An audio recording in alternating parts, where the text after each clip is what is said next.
Doctor அண்ணா, இரத்தத்தை சுத்தப்படுத்தும் உணவு முறைகள் சொல்லுங்கள்.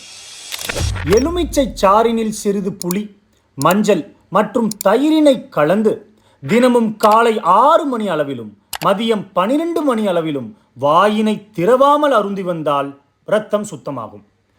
இவ்வாறான கூற்றுக்கள் யாவும் உண்மையா? நாம் உட்கொள்ளும் எவ்வித உணவுகளாலும் இரத்தத்தினை சுத்திகரிக்க இயலாது.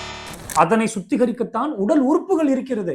ஒருவர் மது அருந்துகிறார் என்றால் மதுவில் நிறைந்திருக்கும் எத்தனால் நச்சு பொருளினை கல்லீரல் ஆல்கஹால் டீஹைட்ரோஜனேஸ் நொதியினை கொண்டு அகற்றிவிடும். புகைப்பிடிக்கிறார் என்றால் புகையில் நிறைந்திருக்கும் நிக்கோட்டின் நச்சு பொருளினை சைட்டோக்ரோம் P450 நொதியினை கொண்டு அகற்றிவிடும். உணவில் இருந்து வெளியேறும் கழிவுகளான யூரியா, அன்றாடம் பயன்படுத்தும் தசைகளின் கழிவுகளான கிரியேட்டினை, இவற்றை கூட கல்லீரல் மற்றும் சிறுநீரகங்கள் எப்பொழுதும் சுத்திகரித்த வண்ணமாயிருக்கும். எனவே இவ்வாறான உள் உறுப்புகளை பேணி காத்திட ஒருவர் தினசரி உடற்பயிற்சியினை புரிய வேண்டும். நடைப்பயிற்சி மட்டுமல்ல, தசைகளுக்கான உடற்பயிற்சியினை யாம் இங்கு கூறுகிறோம். அதனுடன் ஊட்டச்சத்துக்கள் நிறைந்த உணவுகளை எடுத்துக்கொண்டு அதனையே வாழ்வில் ஒரு நடைமுறையாக பாவித்து கடைபிடித்து வந்தால் பேரானந்தம் கிட்டும். நன்றி.